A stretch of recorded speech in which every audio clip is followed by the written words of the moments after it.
subraya el contraste en la arquitectura digamos, de las casas donde viven los moscovitas, que son austeras, en madera y, digamos, por otro lado, la magnificencia de los templos, sobre todo de la fortaleza de Moscú, del Kremlin, en la cual no se le escapa el detalle de la campana zar, esta Tsar Kolokol, ¿no? Que, según explica, cuando la quisieron, y como todo el mundo sabe, más o menos, ¿no? Cuando la quisieron colgar en el campanario, se dice en castellano, a veces se me escapa alguna catalanada,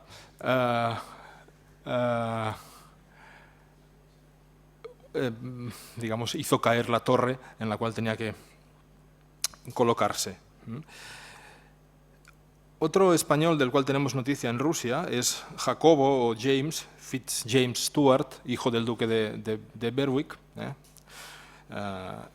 El duque de Berwick es el comandante de las fuerzas de Felipe II que participaron, por ejemplo, en el asedio de Barcelona en 1714. Bien, pues su hijo, duque de Liria y de Xérica, fue nombrado ministro español en Rusia y fue enviado a San Petersburgo. El objetivo de su embajada era intentar influir en la corte del zar a favor de España en el caso de que el bloqueo de Gibraltar y el apoyo al pretendiente Estuardo condujeran a una guerra con Inglaterra. Es muy interesante, de hecho en la Universidad de Barcelona se está escribiendo una tesis doctoral en la Facultad de Historia sobre este tema, sobre las relaciones diplomáticas entre España y Rusia en esa época. Es un tema poco estudiado y muy interesante. Los esfuerzos del duque se frustraron al año siguiente, cuando Inglaterra y Rusia firmaron el Tratado de Soissons, lo cual llevó a Stuart a dedicarse a otros cometidos, algunos de ellos un poco dudosos, como una campaña en pro de la unión de las iglesias cristianas y, según parece, también a mantener amoríos con numerosas damas de la capital rusa. El periplo ruso del duque finalizó en 1731, cuando éste pasó a dirigir la embajada española en Viena. Pasados más de 30 años y tras un periodo de distanciamiento, al haberse negado Felipe V y Fernando VI a reconocer el título de majestad imperial de la emperatriz Yelizaveta Petrovna, en 1761 Carlos III decidió reanudar la representación diplomática española en Rusia, para lo cual nombró al marqués de Almodóvar ministro plenipotenciario en San Petersburgo. El principal motivo de su misión era estrechar relaciones con Rusia, pues, y leo una cita, el poder de esta potencia y los influjos que va extendiendo sobre todas las negociaciones y sucesos en Europa hacen más apetecible cada día su amistad. Esto nos hace pensar efectivamente en el crecimiento del papel, digamos, la importancia geopolítica del Imperio ruso en el siglo XVIII. El rey le encomendaba averiguar el estado interno y exterior de la corte y el gobierno rusos, el poder del imperio, su fertilidad y su comercio. Para esto último, Almodóvar tendría que enviar noticias muy puntuales de los frutos y mercadería de aquel país que serían útiles en este, confrontándolo con los productos y fábricas de estos mis reinos que tendrían buen despacho en Moscovia. La aguda percepción de Almodóvar pronto le permitió enviar certeros informes a su superior en Madrid sobre la corte rusa, dividida en dos partidos ante la Guerra de los 7 Años, el de la emperatriz, que está declarada por el partido gali-austríaco, y el de su heredero, el gran duque, futuro Pedro III, declaradamente adicto al partido prusiano. La situación de la embajada, comprometida en 1762 tras la llegada al trono de Pedro III,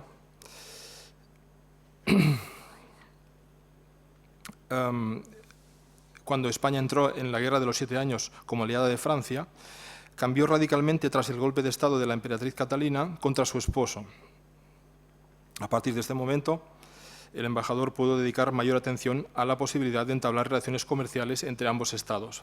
Según Almodóvar, sería conveniente hacer algunas convenciones particulares o procurar primero que algunas casas ricas de comercio enviaran a algunos de sus asociados a conocer ocularmente el país, pues serían muy considerables las ventajas que se podrían sacar de esta experiencia.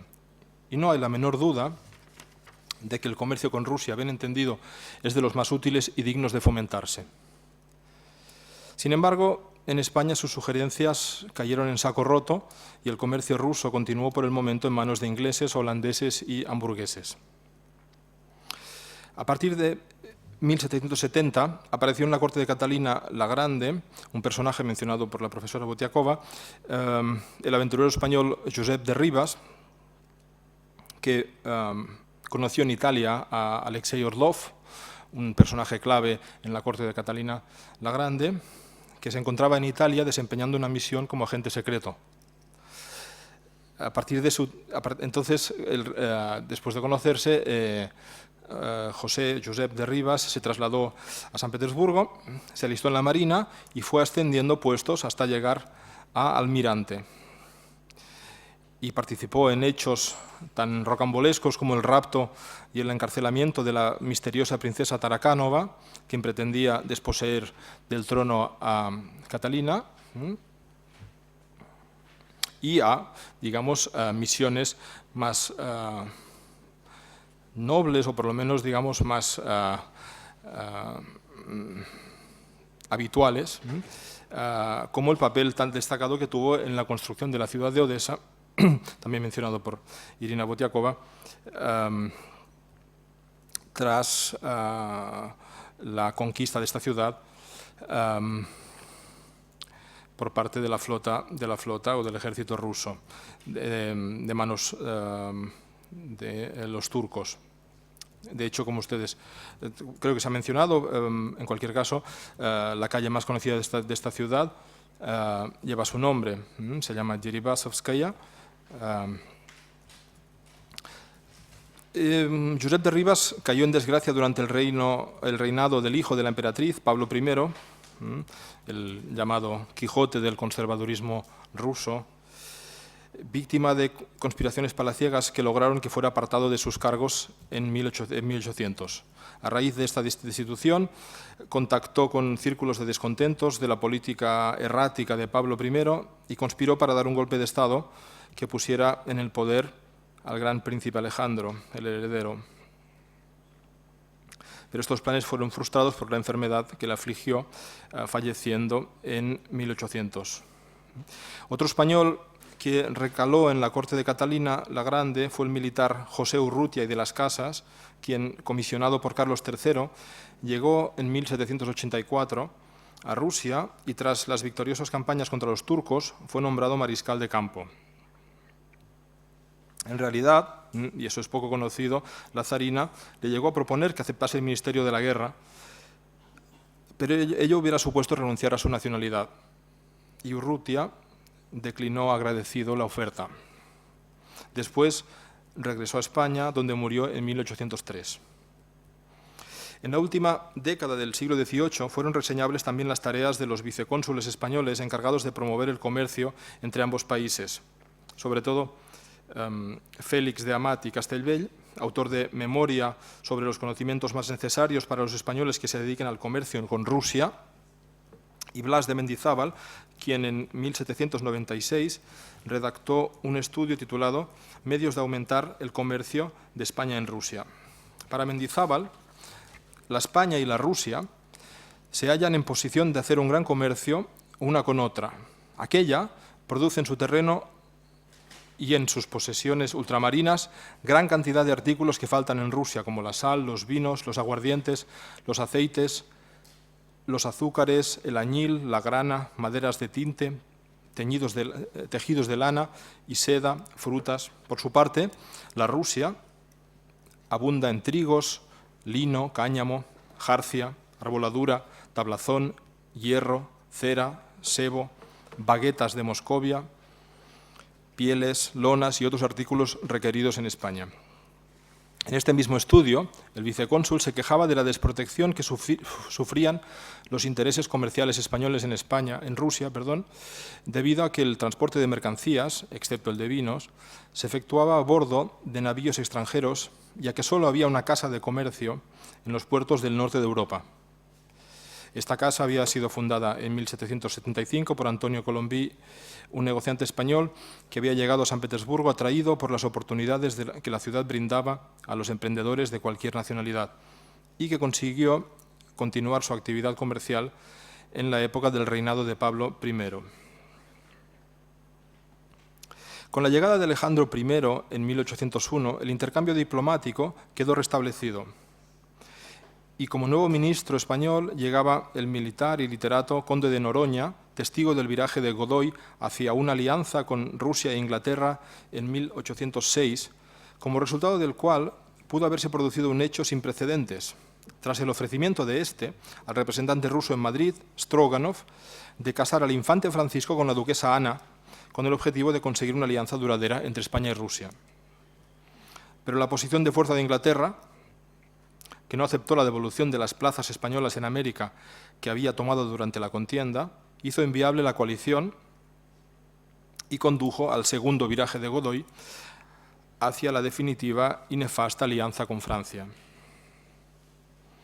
En octubre de 1808 llegaba a San Petersburgo Agustín de Betancourt, obligado a emigrar debido a la animadversión de Godoy hacia su persona. Un mes después de su llegada, recibía el grado de general mayor y en 1809 era instructor del recién creado Cuerpo de Vías y Comunicaciones, al mando del cual llevó a cabo una intensa actividad que le valió la condecoración de San Alejandro Nevsky, la segunda del país en importancia.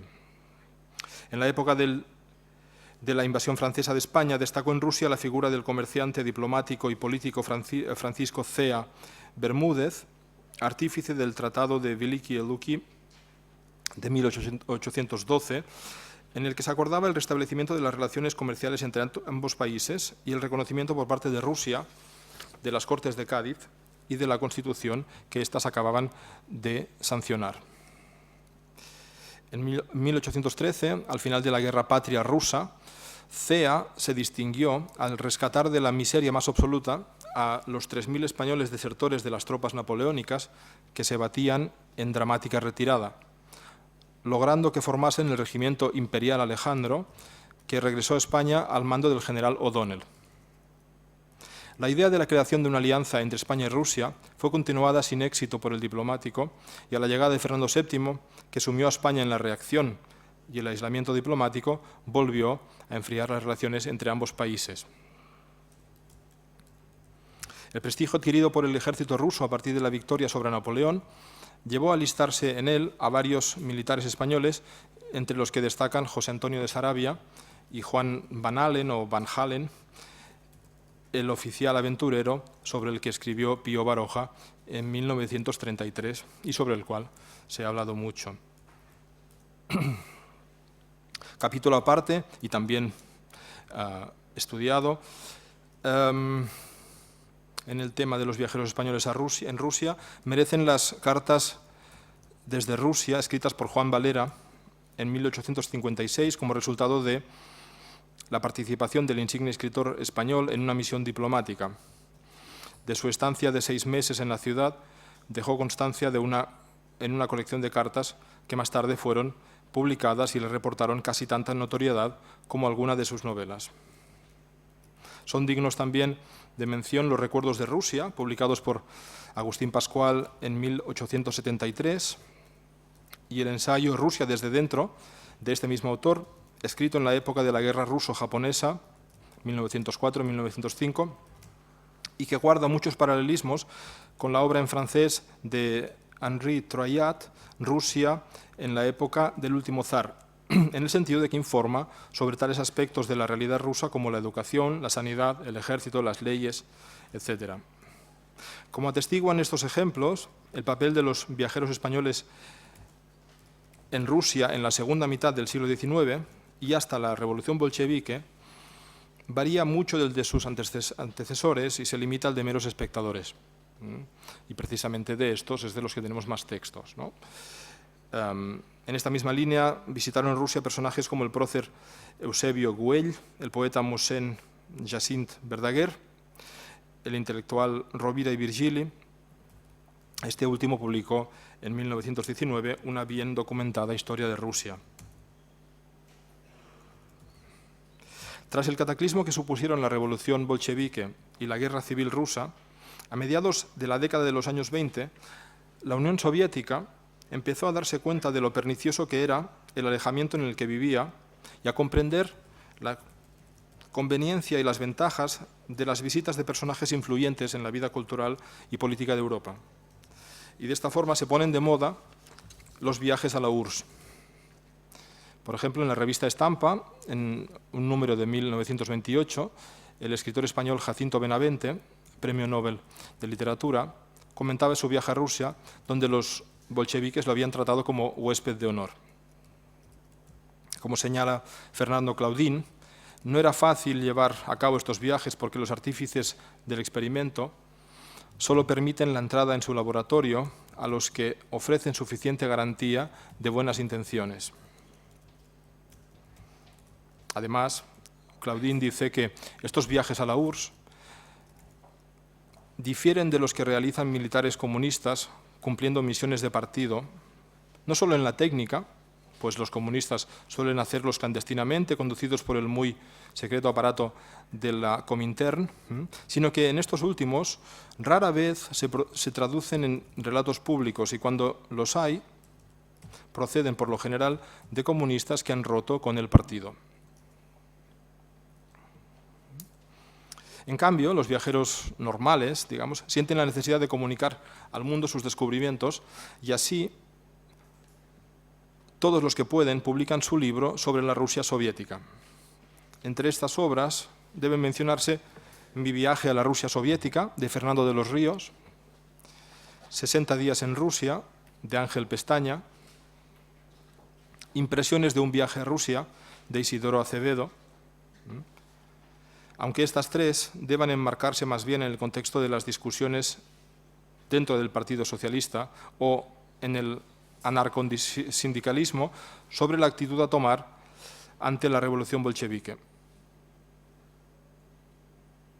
El primer ejemplo genuino del género es probablemente el libro La Nueva Rusia, escrito en 1926 por el entonces periodista Julio Álvarez del Valle, que años más tarde será una de las personalidades del Partido Socialista y durante la Guerra Civil ministro de Asuntos Exteriores del gobierno de Negrín. En 1929 aparecen nada menos que 3 libros de este tipo. Otro de Álvarez del Valle, Rusia a los 12 años, fruto de un segundo viaje. Después, Cómo se forja un pueblo, entre paréntesis, La Rusia que yo he visto, de Rodolfo Llopis. Rusia al día, de Julián Zugazagoitia, que se publica en 1932, y Un notario español en Rusia, de Diego Hidalgo, donde el autor recoge en forma epistolar las impresiones de 2 semanas de estancia en Moscú en septiembre de 1928. Quiero detenerme en este último trabajo porque lo considero especialmente significativo. Este trabajo, para empezar, tuvo un gran éxito de lectores y crítica, y en 1931 vio la 4ª edición y fue traducido al portugués y al francés, siendo publicado de nuevo por Alianza en 1985. El notario extremeño Diego Hidalgo, que más tarde sería ministro de Guerra durante la Segunda República, llega a la Unión Soviética en septiembre de 1928,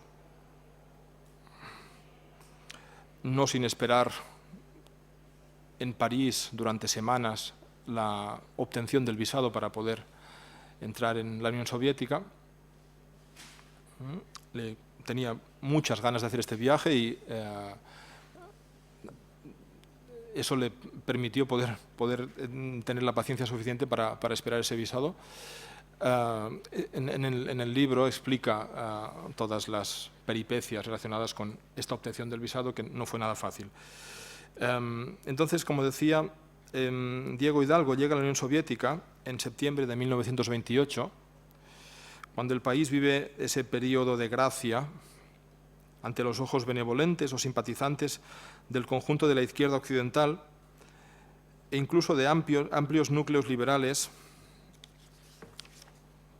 a los cuales podemos afirmar que pertenecía el propio Hidalgo.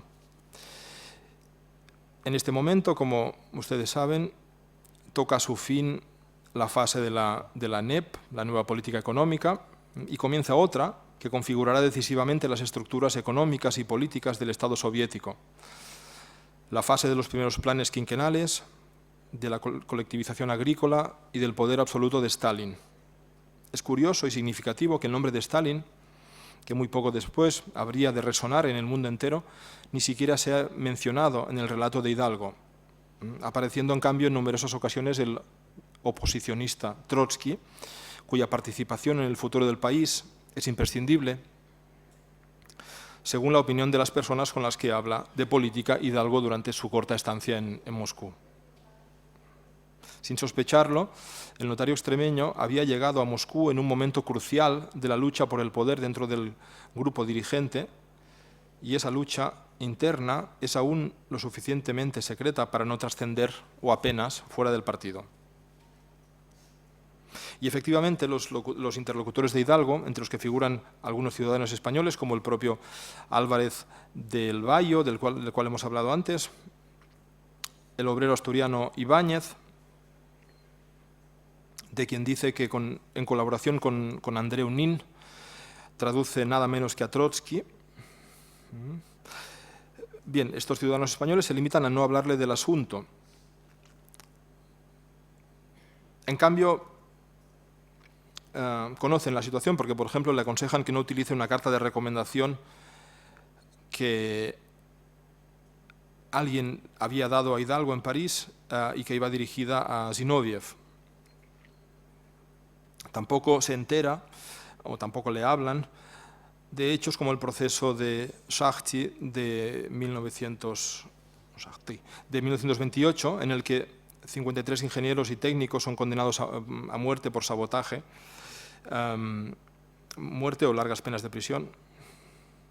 A la luz de la evolución posterior, resulta interesante leer a Hidalgo, Bayo o Llopis, y aunque en la selección de los interlocutores y de las cosas a ver no eran tan libres como podían creer, su testimonio refleja ciertos aspectos auténticos de una realidad enormemente compleja y contradictoria.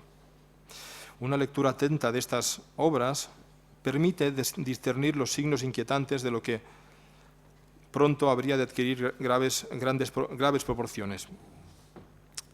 El avance de la burocracia. Así, por ejemplo, Hidalgo dice que un defecto de los soviets es su organización administrativa, pesada máquina que rueda a una velocidad inferior a la medida de la vida que hoy se vive en el mundo. También perciben el fanatismo o la manera de entender o de querer alcanzar las metas propuestas por la revolución, y sobre todo lo que Diego Hidalgo capta intuitivamente en relación con el carácter del partido que dirige toda esa mutación histórica. Hidalgo la asemeja con una orden religiosa que, como buen liberal español, no puede concretarse en otra cosa que en la orden de los jesuitas. El motivo del viaje del notario, en realidad, es el interés profesional, lo cual explica que más de la mitad del libro, de la obra, se centre en los aspectos jurídicos de la URSS. Así, describe con detalle el papel del notariado y de la abogacía en la URSS, la organización de la justicia, el Tribunal Supremo, el Tribunal Popular y, por cierto, como no puede ser de otra forma, remarca el hecho de haber presenciado una vista judicial presidida por una mujer. Y también el derecho familiar. El derecho familiar le interesa mucho. Seguramente piensa qué aspectos o qué visiones del derecho familiar será importante tener en cuenta para la evolución del Estado español. Y así habla del papel del matrimonio, de la forma como se consigue la nulidad del matrimonio, de la investigación de la paternidad como acción jurídica, incluso del hecho de que el aborto, con restricciones, sea permitido en la Unión Soviética.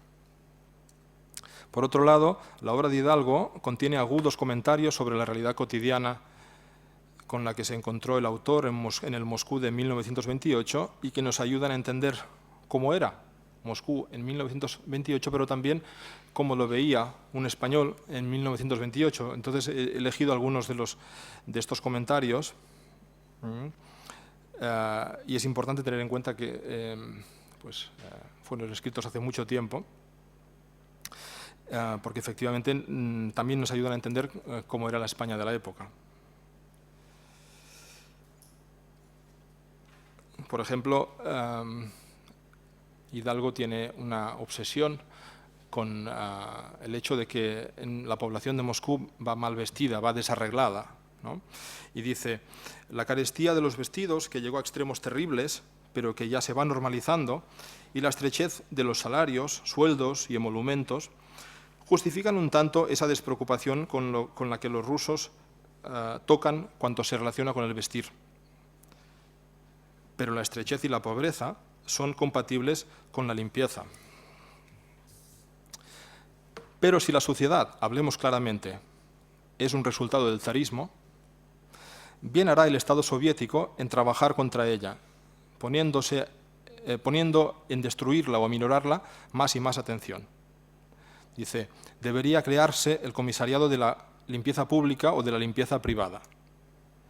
El gobierno debería tratar a los rusos sucios como si fueran contrarrevolucionarios.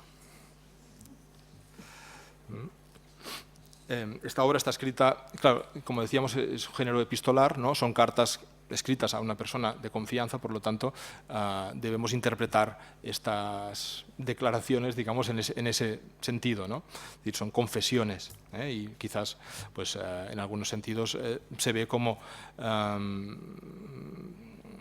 algunas veces pueden ser incluso contradictorias, pero son muy interesantes porque nos muestran esa impresión, ¿no?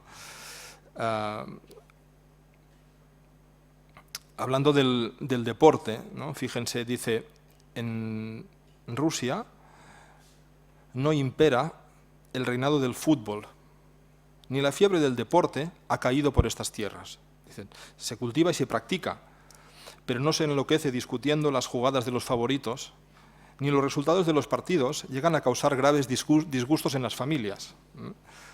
Curioso que en 1928 se pudiera escribir esto, ¿no? Luego, otra cosa interesante sobre el lenguaje que llamaríamos no verbal, ¿no? Sobre la gesticulación. Hidalgo se da cuenta de que, en comparación con los españoles, los rusos gesticulan poco. Y dice, por otra parte, aquí el gesto, el ademán, no sirven apenas para hacerse comprender. Un cochero sevillano entiende por señas al más cerrado extranjero que llegue a Sevilla. Un cochero ruso no entiende nunca o entiende al revés. También si, digamos, trasladamos, ¿no?, esta cuestión de los cocheros a los cocheros rusos de hoy, pues aunque quizás, sobre todo en ciertas ciudades, sería dudoso llamarlos rusos, ¿no?, como así generalizando, ¿no? Pero es curioso este hecho. También la velocidad con la que los cocheros circulan por Moscú. Dice, todavía me tiemblan las piernas al recordar la espantosa velocidad con que he sido conducido esta tarde por las calles céntricas de Moscú, con grave peligro para mí y para los viandantes de ambos sexos, comunistas o no comunistas, una vez que hice expresivas señas al chofer para que fuera más despacio. Sí. Después de estos comentarios siempre hace una especie de resumen así para suavizar la situación y, por ejemplo, dice, por fortuna no puedo quejarme porque he encontrado aquí amigos tan cariñosos y ejemplares que, conociendo el ruso, saben el francés o el español, ¿no? Y siempre le ayudan y le... Entonces, el hecho de que a partir de este momento, y quizás antes ya, la actitud de Hidalgo con Rusia y con la Unión Soviética no era ni mucho menos, digamos, de indiferencia, podemos mencionar el hecho de que en 1933 participara en la fundación de la Asociación de los Amigos de la Unión Soviética, que, por cierto, no sé si existe a día de hoy. Podría pasar, aunque no existiera la Unión Soviética, pero el primer viaje que hice yo a Rusia en el año 1989 para estudiar ruso fue en unos cursos organizados por la Asociación de Amigos de la Unión Soviética. Luego, como tenemos... Bueno, iba a decir que teníamos tiempo, pero voy a leerles un comentario que había guardado por si había tiempo, sobre el ruso. No podemos dejar de lado este aspecto. También, como buen español, la barrera lingüística que tiene Hidalgo en Rusia es insuperable, es enorme, ¿no? Entonces dice, el hecho de desconocer el idioma presenta a veces, en las cosas menudas, caracteres de tragedia. El ruso es dificilísimo, no ya de aprender, sino ni siquiera de leer. El alfabeto tiene 11 letras más que el nuestro, 11 signos distintos en pronunciación y nuevos en escritura. De manera que miras un edificio en el que hay un enorme letrero y no te enteras ni logras leer los signos de que se compone. Aún no sabiendo inglés y alemán, y aún no comprendiendo el significado de una palabra, la lees y la escribes o anotas, pues conoces las letras en las que aparece escrita. Pero ¿cómo leer, escribir o anotar algunos signos desconocidos?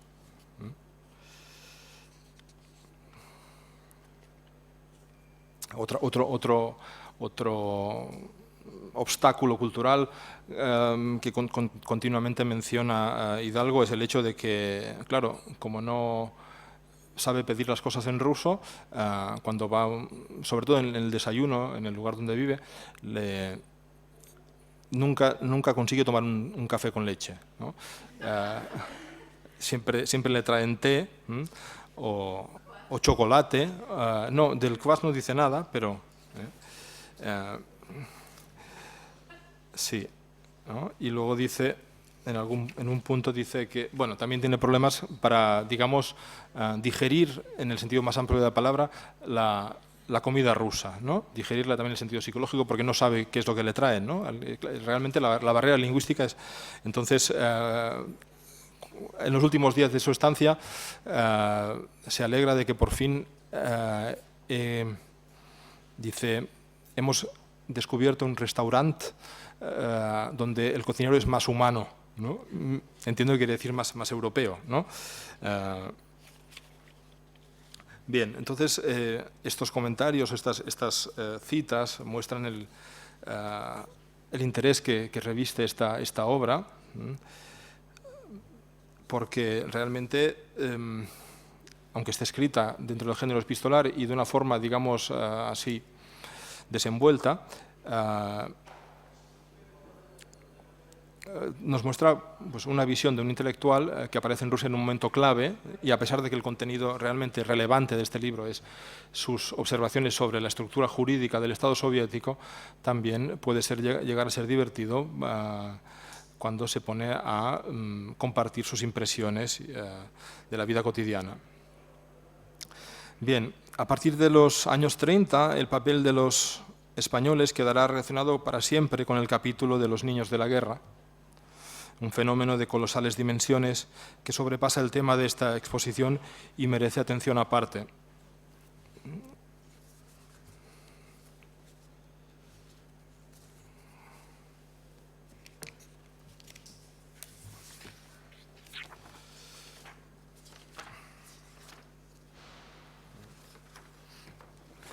Hay mucha literatura sobre este fenómeno, hay incluso cinematografía.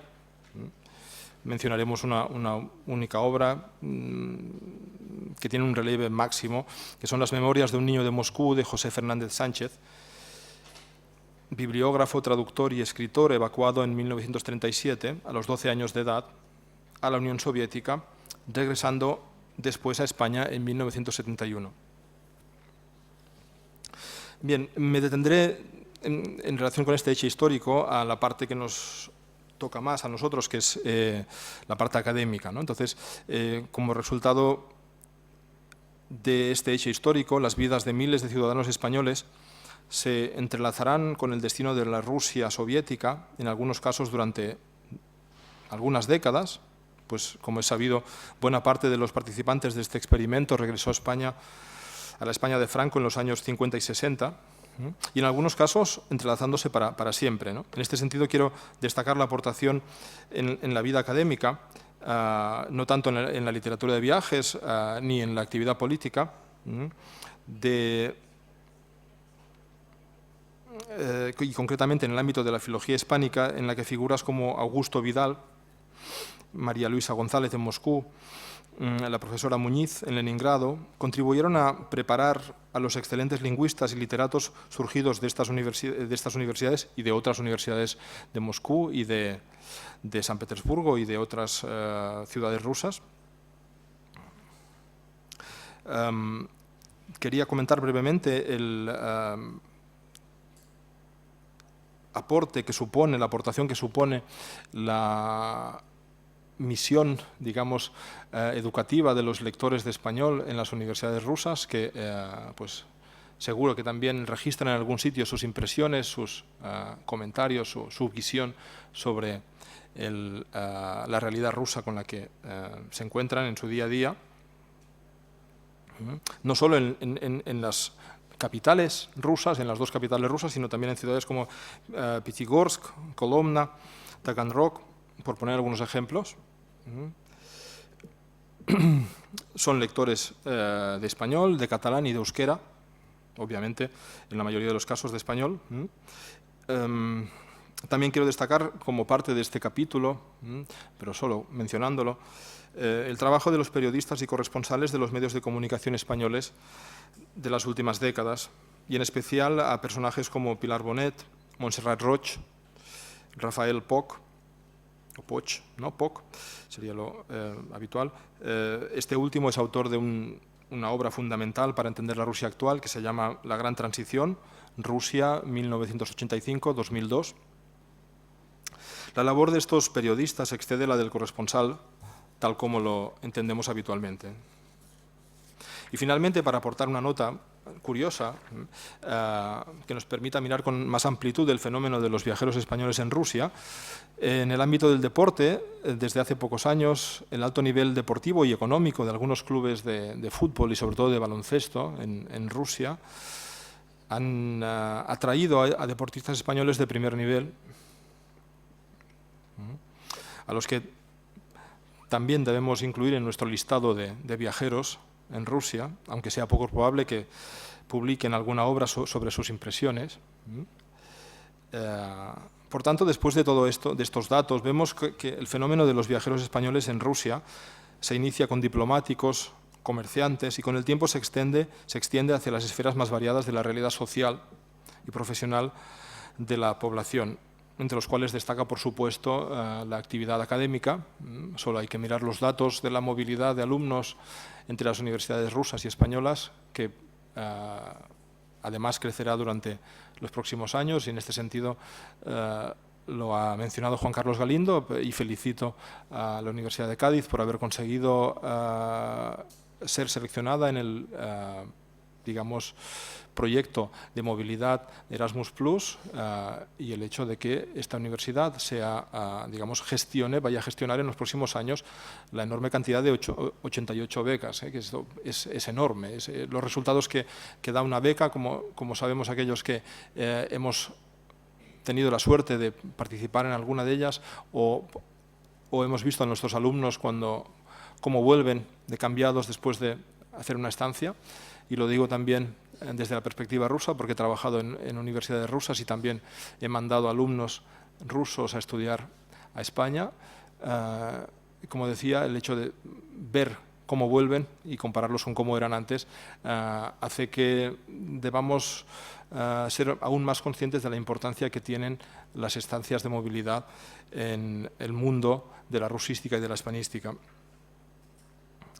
Así pues, esto constata el hecho de que los vínculos entre los pueblos español y ruso, a pesar de la distancia, aumentan y se enriquecen con el tiempo, lo cual permite a los estudiosos observar este fenómeno con la convicción de que tendrán material para trabajar durante mucho tiempo. Gracias.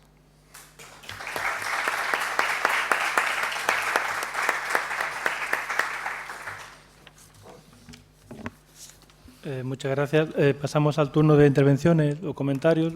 Sí quisiera dar un dato para los alumnos que no son rusos, para que no tengan pena. Son 88 para Rusia, pero en total son 147. Y son Rusia, Ucrania, Kazajstán, Kirguistán y Bielorrusia, si no recuerdo mal. O sea, que hay para todos, ¿eh? Que nadie se quede con pena. Muy bien, ¿si alguien quiere intervenir?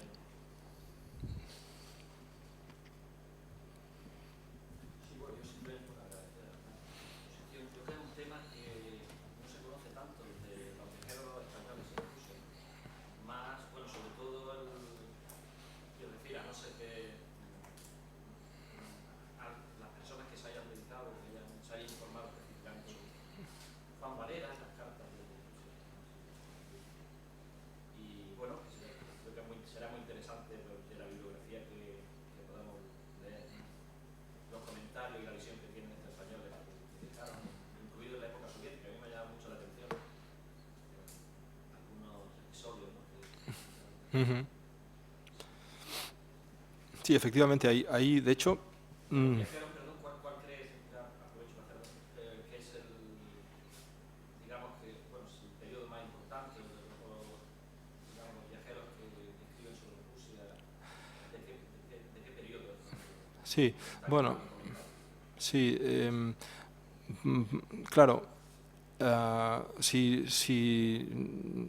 nos interesa la aportación de estos viajeros a la vida cultural, política, técnica, académica en Rusia, seguramente el siglo XVIII es muy importante, la segunda mitad del siglo XVIII sobre todo. Y esto seguramente podría haber sido una aportación clave en las relaciones políticas entre España y Rusia en el siglo XVIII, finales del siglo XVIII, principios del siglo XIX, pero estas convulsiones políticas en las cuales se encontraba Rusia, estos cambios de dirección en política exterior, por ejemplo, cuando muere Catalina la Grande y llega al trono su hijo Pablo I, eso supone que el trabajo que hacían los diplomáticos, los comerciantes, bajo unas normas, de golpe pues quedaba totalmente destruido, ¿no? O era imposible en las coordenadas políticas actuales, ¿no? Luego también se menciona, lo he mencionado, el hecho de, digamos, en esta época el papel de Inglaterra como árbitro internacional es muy importante. De hecho, pues seguramente los ingleses, sus servicios secretos, participaron en algunos de los cambios de zar, ¿no? Por ejemplo, se dice, ¿no? Se considera que Pablo I precisamente fue derrocado con una participación de los servicios secretos ingleses. Eso, en cualquier caso, a mí me interesa mucho esta época. Y lo que pasa es que si nos fijamos en lo que se ha escrito, seguramente la época más interesante es finales del siglo XIX, principios del siglo XX, porque muchos intelectuales españoles dejaron reflejadas sus impresiones en textos, y eso sí que pues, son, digamos, obras, impresiones de primera mano.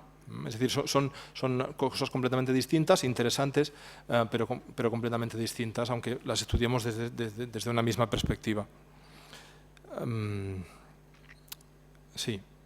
Hay un libro que también, la existencia del cual he conocido, como decía antes Irina Butiakova, gracias a Andrés, porque no lo conocía, que se llama Viajeros españoles en Rusia. Es una obra editada en Estados Unidos, exacto, Sanskitian, que es como una especie de compendio de comentarios, ¿no? Poco relacionados muchas veces temáticamente y con, digamos, de un valor muy distinto, es decir, muy diverso, pero es una obra enorme, escrita en 1995, y que recoge, por ejemplo, pues, comentarios que hicieron, por poner un ejemplo, Santiago Carrillo, en 1947, en el festejo del 10º aniversario de la llegada de los niños españoles a la Unión Soviética, por ejemplo, ¿no? Entonces, pues, escribe una pequeña reseña. Entonces, bueno, pues realmente hay material para estudiar, y, bueno, pues lo dicho, ¿no? Bueno, a mí me ha gustado mucho que Marc precisamente se haya referido a los niños de la guerra. Creo que es una figura que hay que no solamente recordar, sino incluso reivindicar, ¿no? Porque se trata de unas personas con unas vivencias muy duras, en ese caso, pero para los que hemos tenido la suerte de conocer al menos a algunos de los niños de la guerra,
Sí. el caso de Manuel Arce.